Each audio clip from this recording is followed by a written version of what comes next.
Hey, what's up, guys? Brian Savage here with you. I started a little project and I thought, you know what? I'm going to start recording it. So, y'all may be familiar with this guitar. This is my PRS S2 Custom 24. And as you can see, I started taking the strings off because I'm going to redo it. Okay. None of this is probably going to come out, but let's just log on the top. There's a chip that I did, several months back. Nut, tuners, everything. Still working beautiful. This is a 2013 model. On the top, everything seems to be all right. Not too bad on the finish, except for right there. But here's where it gets a little crazy. Right there, I've wore the finish off of it there. And it's funny how this finish has started doing. I don't know what happened, but this stuff has just started flaking off. See? Just flaking off. I had a nick here. And that I've kind of scotch brighted down because it was a nick in the finish, and it just keeps getting bigger and bigger. Keeps flaking off there.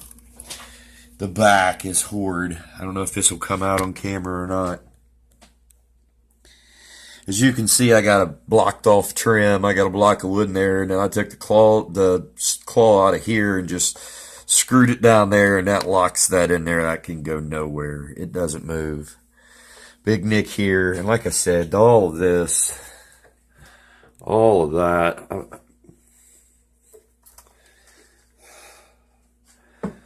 all throughout there, all along there. So anyway, in bad shape, finish-wise. And you know, I really don't care, because this is I got white paint off chips on me now. I don't care. It's my gigging guitar, you know, so hey, what the heck? I don't care. Yeah, it's just for gigging. Got it in my hat, too. Wow. See, it just chips off everywhere. But that's my problem with it. You know, I go on stage and I play with it, and the thing's chipping off all over me. And if I wear a dark colored shirt and, you know, black lights and stuff like that that's going on the stage, it's just like I look like I got big chunks of something or another all over my it's just anyway, I got to do something with it. I was just going to leave it alone, but I think what I'm going to do is underneath this chipping off white pearlescent finish, underneath this, as you can see, or maybe you can't, underneath of it, it's got that hardener, sand sealer, polyester, whatever kind of stuff is on there. And that stuff is like bed liner tough. I mean, I remember when I was younger, I made the mistake of telling a buddy, yeah, I'll sand your guitar down to wood and stain it. And it was some cheap Chinese guitar or whatever, I don't remember, but it wasn't an expensive guitar.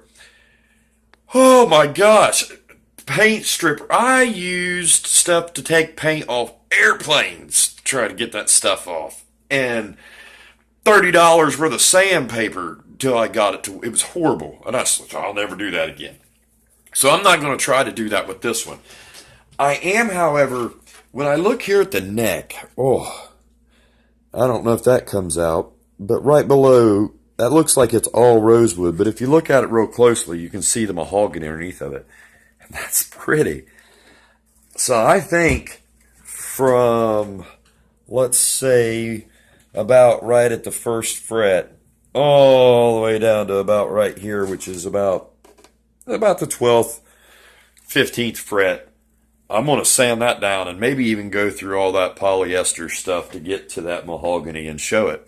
You know, I've seen a lot of especially in your arch tops and stuff, where they'll do half the neck. You know, it'll burst basically, in the center of it's the wood, lightest wood color, and then as it gets towards the headstock, it gets black or a dark, you know, brown tobacco burst, and then down here it does the same thing to go to almost a black back body, and sometimes a burst body, you know, depending on the guitar. I think I want to do that with this, but I want to do it with the white. I'm going to leave the back of the headstock.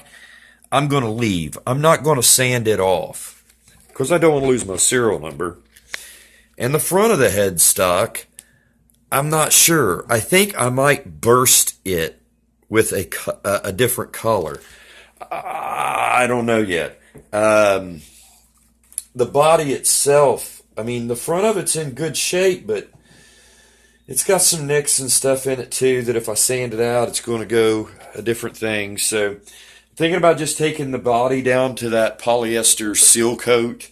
I think that's what it is, polyester. Please don't quote me on it. But I think I'm going to take the body down to that, and I'm going to respray it in. And I'm going to leave the white, but I want to do the pearlescent white like that comes on some of the General Motors, well, a lot of different manufacturers are using it now in their cars and have for years. I remember my favorite one was the Chrysler 300, that pearlescent white that they had. It's almost like the Cadillac. It's got a purplish hue to it some, and greens and kind of in the pearlescent, and I really like that. And I think that's when I'm going to spray it and just respray it. I guess it's going to depend on the availability of the paints in a, I may just go rattle can. I don't know. It's times like this that I miss my buddy who used to own a body shop. And, he would get leftover paints and I'd go over, because it don't take much to paint a guitar. And he'd have just a little bit left over and he could do me some crazy stuff. And, miss you, Slider. Anyway, but I don't know. If I can get it in a rattle can, I might do it rattle can and then just clear coat over it with a nice lacquer clear coat. If you got any ideas, if you guys have experienced this in Paul Reed Smith finishes, please let me know. I love this guitar. The sound, the playability is exactly what I want for a live guitar, my stage guitar, because it has the coil taps for the single coils. Honestly, the only thing that this misses, and I just might put one in because I think if not, I'll route the room. I really want another volume knob. It's one of the things I love about the Les Paul setup is you can go, 2 volumes, one for the neck, one for the bridge. And that allows me sometimes to, at the flip of a switch, go into a lead and get that little extra bit. I do it now with the coil tap.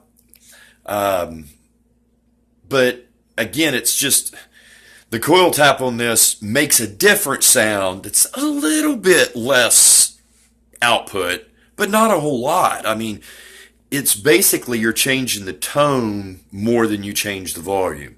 The volume, yes, does decrease, but it really just changes the tone more so.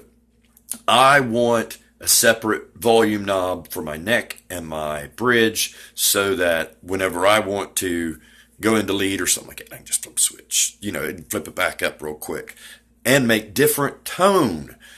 That's the thing. I don't care about the one tone knob. I can deal with that.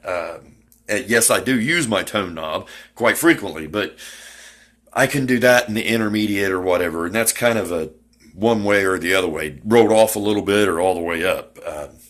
Anyway, I digress. Give me your ideas.